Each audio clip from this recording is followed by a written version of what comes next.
Hey there, welcome to LSAT Demon Daily. I'm Nathan Fox. That's Ben Olson. We're the founders of LSATdemon.com and our weekly podcast, Thinking LSAT. We got an email here from Jackson. Jackson began with a 135 diagnostic in December of 2022. Came to LSAT Demon from another prep company last summer. Jackson writes, last month I scored 167, and my recent scores have ranged from 159 to 164.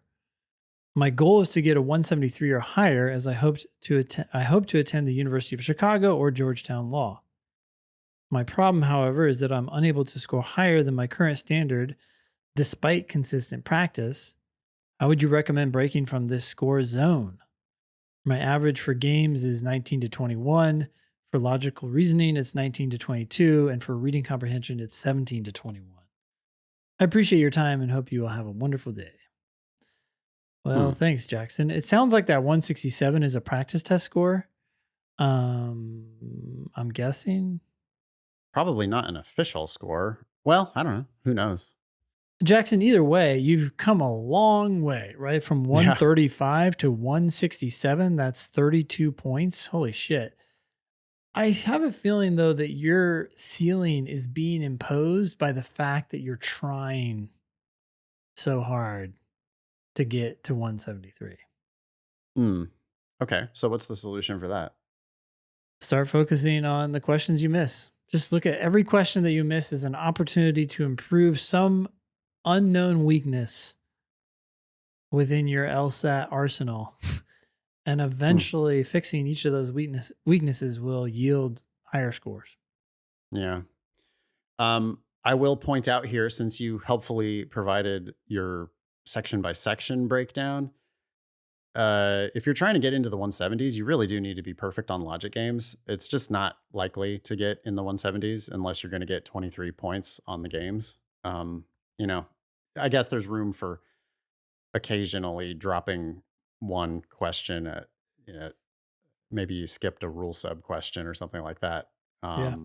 But 19 points on the games is just not really going to get you into the 170s. That's the hard way, right? You'd have to be like perfect LR, perfect RC, and 19 on the games to get in the 170s. That's the harder way. The much easier way is to be perfect on the games.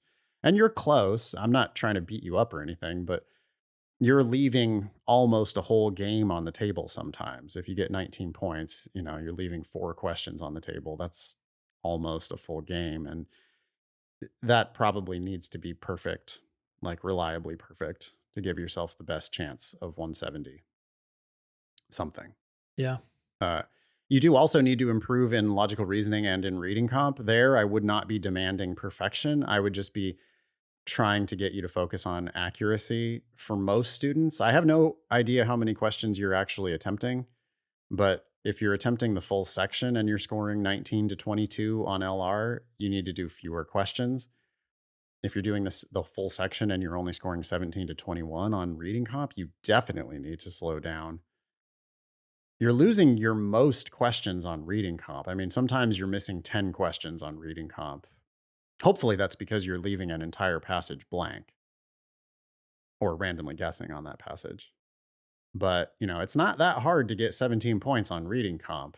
Like, if you do perfect on the first 2 passages and then randomly guess on everything else in the section, you're already going to be pretty close to 17 points. Yeah. Right? Mm-hmm.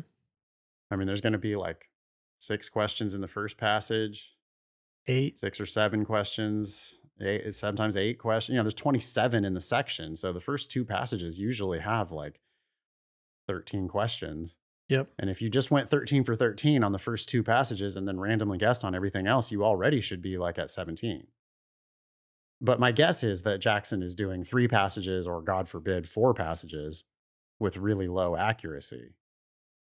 And the problem with that, Jackson, is not only that it makes your score lower today, but it also makes it harder for you to improve because you're training yourself to like just skim the surface and to make these casual reading errors. Yeah. So you've got to commit to doing fewer questions with higher accuracy. And that's how you're going to improve on both LR and reading comp.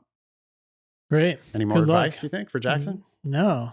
You got this. Keep going. Yeah, and congratulations. We should say congratulations. I think we don't do this enough, but you've already made a 32-point improvement to get from 135 to your 167.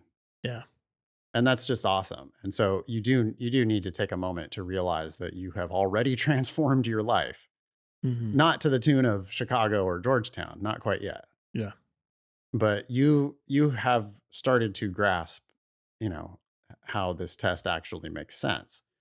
And if you continue down that path, it'll make more and more sense to you. And we have had students knocking on the door of a 40-point improvement, which is what you need to get into the 170s.